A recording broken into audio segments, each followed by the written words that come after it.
자, 오늘 강의 내용은 건강경 6분 정신희유편입니다.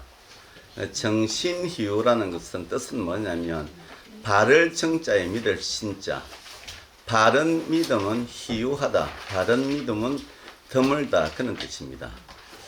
자, 근데 6분을 우리 보살님들은 건강경 읽으면서도 6분이 건강경 내용에 있지 않습니까? 그 흐름을 완전히 바꾸는 내용인데 그걸 아시는지 모르겠습니다. 그게 무슨 말이냐면 건강경에서 처음으로 있지 않습니까? 그 믿음이라는 글자가 나옵니다. 저도 사실은 옛날에 건강경을 공부할 때 왜 건강경이 이게 대성 경전이 되지? 이런 의문심을 품은 적이 있어요. 왜냐하면 건강경은 전부 다 그 마음 공부 수행에 관한 글이 다 전부 다인데 이게 왜 대성경전이 되지? 이렇게 생각을 했는데 그 뒤에 보니까 이 6분에 나오는 그 믿음이라는 글자 때문에 그래요. 실질적으로 보면. 자, 이게 6분에 어떤 말이 나오냐면 본문에 들어가면 첫 마디가 그겁니다. 수보리가 부처님한테 이 이야기를 합니다. 이 경전의 문구를 보고 들음으로 인해서 과연 신실한 믿음을 내는 사람이 있겠습니까? 이런 물어봅니다. 근데 왜 이걸 물어보냐면 5분에서 어제 제가 이야기했잖아요. 그죠? 5분에서의 그 내용이 뭐냐면은 부처님이 수보리한테 질문을 하잖아요. 수보리야, 열애를 몸으로서 볼 수 있느냐 하니까 볼 수 없습니다. 이렇게 이야기하니까 부처님이 답을 하잖아요. 범소유성 개시해망 약견재성 비성 적견열애 무릇 상이라는 것은 다 허망하니까 상이 있는 모든 것이 상이 아님을 알면 열애를 본다고 이렇게 딱 이야기합니다. 이게 마지막 5분의 마지막 문구입니다. 상이 아님을 알면 열애를 본다고 딱 하니까 막바로 6분에서 수보리가 이 말을 듣고 이 말을 보고 과연 진실한 믿음을 낼 수가 있겠습니까? 이렇게 이야기합니다. 그러니까 부처님이 경전상에는 그런 말 하지 말라 이렇게 하는데 제가 볼 때는 막바로 부정하는 거예요. 야, 아니 그런 이야기 하지 마. 딱 이렇게 이야기해 버리는 거예요. 자, 여기서 여러분 한번 생각을 해 보셔야 됩니다. 어떤 거냐면, 자, 봐봐요. 수보리가 부처님의 말씀을 딱 듣고 상이 아님을 알면 열애를 본다. 이 말을 듣고 과연 수보리가 있지 않습니까? 이 말을 듣고 수보리가 바로 이야기합니다. 이 말을 듣고 진실한 믿음을 내는 사람이 과연 있겠습니까? 이렇게 물어봅니다. 이 말의 의미가 뭘까요? 이 말의 의미는 실질적으로 상이 아님을 알면 열애를 본다는 그 뜻을 이해하는 사람이 없다는 이야기입니다. 없다는 것은 아니고 드물다는 이야기입니다. 드물다는 이야기. 예? 그러면 사실은 제가 어제 보살님들한테 물어봤잖아요. 5분에서 부처님이 수불에게 질문을 하잖아요. 열애를 몸매로서 볼 수 있느냐 물어봤잖아요. 이 문제에 대한 답은 없다는 뜻이었고, 그리고 이 부분에 대해서 부처님이 답을 하니까 수보리는 이해를 못하겠다. 그래가지고 과연 누가 믿겠습니까? 이 전체적인 문장을 헤아려 보면 어떤 뜻이냐면 보살님들의 믿음에는 다 상이 있다는 이야기입니다. 다 상이 있다는 그 이야기입니다. 그 상을 가지고서는 솔직히 보살님들은 불제자가 될 수가 없어요. 불제자가 뭡니까? 부처님의 법을 따라가는 제자들이잖아요. 근데 부처님이 분명히 그 말을 했는데도 불구하고 보살님들은 전부 다 상을 가져가고 있습니다. 그 대표적인 상이 뭐라고 생각하십니까? 보살님들이 가지고 있는 대표적인 상이 뭘까요? 보살님들은 제 뒤에 있는 저 부처님의 불상을 보면서 뭐를 생각합니까? 예? 그게 보살님들의 상이에요. 보살님들만 제각기 뒤에 있는 부처님을 보고 생각하는 바는 다르겠죠. 하지만 스스로 알고는 있잖아요. 그게 상이라는 이야기입니다. 근데 제가 볼 때 그 대부분 제 뒤에 있는 부처님을 보면서 생각하는 그 상은 뭘까? 제 생각으로는 아마 귀복에 대한 상일 겁니다. 맞잖아요. 부처님 얼굴만 보면 그냥 기도하고 싶죠. 근데 그 기도가 뭡니까? 복 달라는 기도잖아요. 복덕에 대한 상이 너무너무 강하다는 이야기입니다. 예? 그런 복덕의 상을 가지고 있을 때 열애를 볼 수 없다는 겁니다. 그리고 다른 말로 하면 믿음이 없다는 거예요. 이걸 두고 말 그대로 믿음을 낼 수 있겠습니까? 이렇게 수보리가 반문을 한 겁니다. 보살님들이 가지고 있는 복덕에 대한 상을 가지고서는 말 그대로 보살님들께서 스스로 있지 않습니까? 위안하는 나는 믿음이 강해. 나는 부처님을 믿어. 이런 말을 있지 않습니까? 함부로 하지 말라는 겁니다. 예? 이제는 있지 않습니까? 보살님들이 진짜 내가 부처님에 대한 믿음이 뭔지를 생각해 봐야 됩니다. 회양하기 전에 반드시 부처님의 법을 한번 생각해 보라는 뜻입니다. 그래서 이게 6분에서 가장 중요한 게 이 믿음이라는 단어입니다. 예? 그 믿음이 5분에서 이미 있잖아요. 그 단서를 깔았잖아요. 열애를 몸매로서 볼 수 있느냐 이 부분을 먼저 이야기하고 난 다음에 수보리가 부처님 대신에 이야기한 겁니다. 이 문구를 읽어도 과연 우리가 그 중생들 중에 진실한 믿음을 내는 사람이 있겠습니까? 이렇게 이야기를 한 거예요. 여기서 이 답에 대해서 있지 않습니까? 왜 진실한 믿음을 못 내는지에 대해서 거기에 대한 답을 사실은 6분에서 또 해놨습니다. 그게 뭐냐면 뗏목에 대한 비유입니다. 뗏목에 대한 비유. 자, 뗏목이 뭡니까? 강을 건너갈 때는 뗏목이 필요합니다. 근데 강을 건너갔을 때에는 뗏목이 필요합니까? 안 필요합니다. 자, 그러면 뗏목을 진리로 생각을 해 보세요. 뗏목이 강가 물 위에 있을 때는 진리가 맞습니다. 그리고 내가 그 강위에서 뗏목을 탔을 때, 진리를 탔을 때는 어떻게 됩니까? 그 뗏목이라는 진리가 나를 편안하게 강을 건너게 만듭니다. 자, 뗏목이라는 것을 진리로 생각해 보세요. 그 뗏목은 강가에서는 나를 아주 편안하게 강을 건네주는 진리였는데 그 강을 건너고 나서 이 진리가 너무 고마운 거예요. 그래서 그 뒤에 이 진리가 뗏목이 진리니까 말 그대로 그러면 땅에 도착했을 때 그 진리를 가져가야 됩니까? 근데 여러분들은 안 가져간다 하지만 다 가져가고 있어요. 전부 다 그 뗏목을 다 가져가고 있다니까요. 자, 여기서 상이 아니면 열애를 본다. 이 말이 그 말이에요. 뗏목은 똑같아요. 강 위에 있으나 땅 위에 있으나 똑같습니다. 맞잖아요. 뗏목이 틀립니까? 예? 물 위에 있으나 땅 위에 있으나 똑같습니다. 똑같은데 문제는 있지 않습니까? 강 위에 있을 때는 나를 편안하게 강을 건네줍니다. 그런데 그게 고마워가지고 이제는 땅 위에서 내가 뗏목하고 같이 가야지. 왜냐하면 고마우니까 같이 가야 될 거 아닙니까? 같이 가자고 했을 때부터 뗏목은 어떻게 됩니까? 나의 짐이 됩니다. 나를 편안하게 만들어주는 게 아니고 완전히 나를 옥죄는 족쇄가 된다는 겁니다. 이게 무슨 말이냐면 같은 뗏목인데 하나는 나를 편안하게 해주고 육지에서는 나를 있지 않습니까? 옥죄는 족쇄가 됩니다. 근데 뗏목은 똑같이 있어요. 예? 이 의미를 현실 세계에 있지 않습니까? 비유해 보면 어떤 경우냐면 자 보세요. 보살님들은 아이를 키워봤잖아요. 어저께 제가 예를 안 들었습니까? 갓난아기. 예? 갓난아기를 양육할 때 어떻게 합니까? 말 그대로 주기만 하잖아요. 주기만 해요.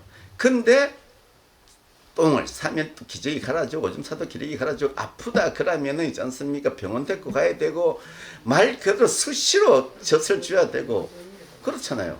근데 끊임없이 줍니다. 주는데도 편합니다. 그런데 이 진리 안에는 어떤 게 있냐면은 말 그대로 아이를 있지 않습니까? 돌보는 이유가 뭡니까? 아이가 조금이라도 불편하면 있잖아요. 엄마가 불편해요. 그래서 아이를 최대한 편하게 해줍니다. 근데 아이를 최대한 편하게 해주는데도 엄마는 편해요. 아이를 최대한 편하게 해주기 위해서는 엄마는 불편하잖아요. 고생을 하는데도 엄마는 불편한 게 아니고 가장 행복한 순간이 되는 겁니다. 맞잖아요.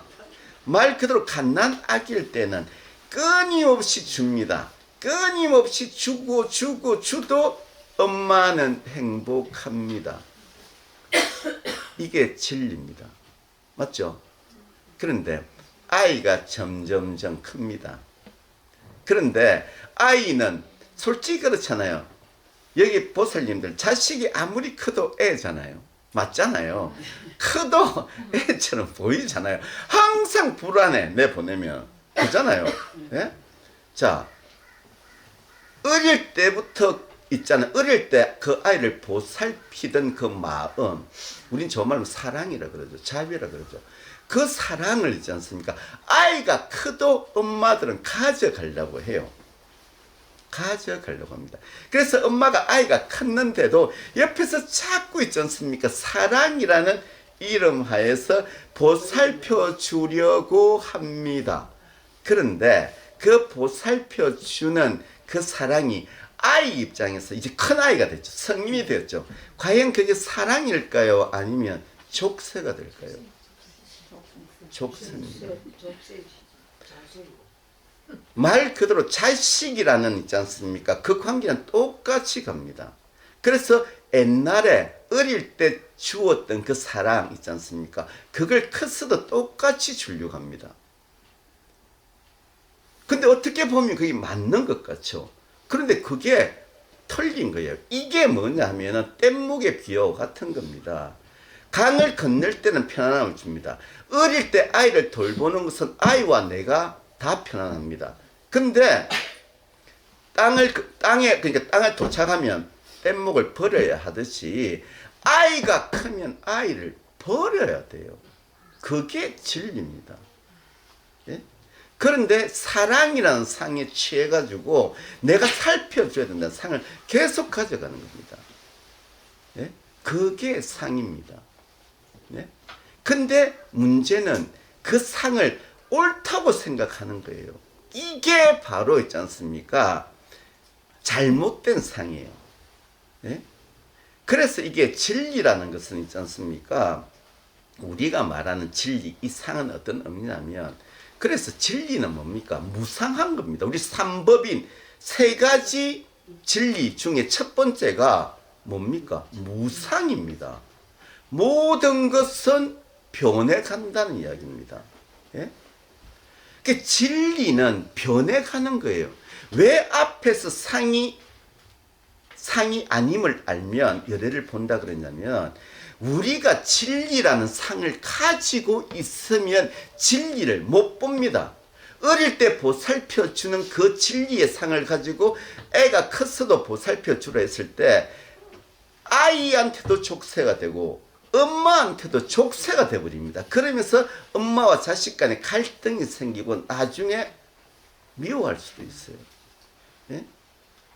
상은 있잖아요. 상은 버려야 되는 겁니다. 그러니까 우리가 말하는 우리가 진리에 대해서 가지고 있는 상이 뭐냐면 고정대가 있어요. 고정대가 있다는 게 문제입니다. 아이는 계속, 내 자식은 계속 살펴줘야 된다는 그게 상이고 그게 고정되어 있는 거예요. 아이가 크면 놔둬야죠. 내보내야 됩니다. 강을 건너면 뗏목은 버려야 돼요. 근데 우리는 버리지 않는 게 그게 사랑이고 그게 의리고, 예? 그게 변하지 않는 진리라고 생각하는 거예요. 예? 그 진리는 정해지면, 진리가 정해지면 그게 상이 되어버립니다. 진리를 정하지 마세요. 그래서 뒤에 금강경 공부하면 뭐가 나옵니까? 진리는 진리가 없다는 것이다 이야기하잖아요. 진리는 있지 않습니까? 이 세상에 있는 모든 것이 다 진리입니다. 그런데 문제는 내 경험에 의해서 하나의 생각을 진리라고 생각하게 되면 나와 다른 경험을 한 모든 사람과 다툼이 되고 충돌이 일어납니다. 왜 내 경험만 옳다고 생각합니까? 여기서 제일 문제가 이겁니다. 보살님들이 살아온 시대와 지금 보살님들의 손주들이 살아가는 시대, 자식들이 살아가는 시대는 완전히 다른 세상입니다. 그런데 완전히 다른 세상인데 보살님들이 살았던 그 시대의 가치로서 아이들에게 야 너그래 사는 거 아니냐 이렇게 살아야 돼. 그걸 가르치고 있다니까요. 근데 그거는 도태되는 겁니다. 왜냐? 그때 당시의 가치와 지금의 가치는 틀립니다. 왜? 환경이 다 바뀌었다니까요. 이게 바로 무상한 겁니다. 항상함이 없다. 변해가는 겁니다. 환경이 바뀌면 진리도 바뀝니다. 여러분 여름에 살 때는 반팔 입잖아요. 근데 겨울에도 반팔 입습니까? 아니잖아요. 환경이 바뀌면 추우면 긴팔 입어야 되잖아요. 그게 진리예요.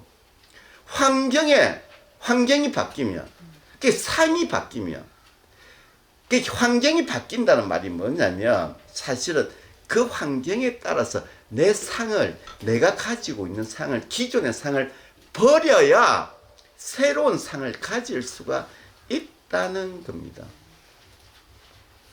그 변화에 적응해 갈 때 그게 우리가 말하는 행복이에요. 편안함이에요. 강을 만났으면 뗏목을 타야 되는 겁니다. 강을 만났는데도 나는 저 강을 걸어서 건너갈 거야. 이렇게 하면 안 된다는 겁니다. 땅에 도착하면 뗏목은 버려야 된다는 겁니다. 상을 가지지 마세요. 상을 가지지 말라는 겁니다. 누군가가 내 젊은 시절에 고맙게 해준 사람이 있어서 그 사람에 대한 고마움만 가지지 말라는 겁니다. 그 고마움을 받았으면 어떻게 합니까? 내가 다른 사람한테 그 사랑을 주면 돼요. 그래야 세상이 있지 않습니까? 돌아가는 겁니다. 사랑으로 돌아가는 거예요. 근데 우리는 딱 은혜를 받았죠. 꼭 그 사람한테만 갚으려고 그래요. 예? 꼭 그 사람한테만 갚으려고 그래요. 예? 그렇게 생각하는 게 상이라는 겁니다. 그러면은 우리가 말하는 있지 않습니까? 부처님이 이야기하는 극락세계가 안 됩니다. 받은 것을 다른 데 주면 돼요. 돌게 만들어야 됩니다. 예? 고마웠다는 상을 한 사람한테만 가지지 마세요. 예? 말 그대로 내가 고마워했던 마음이 있으면 나도 누군가가 나를 고맙게 생각하는 그 행을 하면 됩니다. 예? 그래서 이 6분에서는 가장 중요한 단어가 믿음이라는 단어입니다. 그래서 이 믿음은 상을 버리는데 그 버리는 상 속에서 진리를 체득하는 게 믿음입니다. 그래서 하나의 고정된 상을 가지는 게 믿음이 아니고 무상하다는 것. 진리는 변해간다는 것. 말 그대로 모든 법은 변한다는 것. 그것이 진리라는 겁니다. 그것을 믿으라는 이야기입니다. 하나의 상을 믿지 말고 변해가는 상을 믿으라는 겁니다. 그게 부처님의 법입니다. 이제 상이 뭐고 믿음이 뭐고, 상과 믿음과 지금 뗏목을 있지 않습니까? 여러분들이 같이 병행해서 가져가야 돼요. 그래야만이 상과 믿음을 있지 않습니까? 혼돈하지 않고, 내 믿음을 혼돈하지 않고 가져갈 수 있는 거예요. 지금 보살님들이 가지고 있는 상은 진짜 너무나도 있지 않습니까? 고정된 상들이 있어요. 부처님의 법을 공부하면서도 부처님의 얼굴만 보면 기도할 생각부터 안 하, 기도할 생각만 하잖아요. 그 상을 버려야만이 부처님의 법이 보입니다. 여러분들이 기복에 대한 있지 않습니까? 상을 버리지 아니하면 부처님의 법을 볼 수가 없어요. 기도하지 말라는 게 아닙니다. 기도를 하세요. 그런데 오로지 뭐 해주세요 해주세요 이 기도를 너무 하지 말라는 겁니다. 그 상을 버리게 되면 부처님의 법을 보게 되고, 부처님의 법을 보게 되면 마음의 평온을 찾게 될 겁니다. 예, 오늘 강의는 이것으로 끝내겠습니다.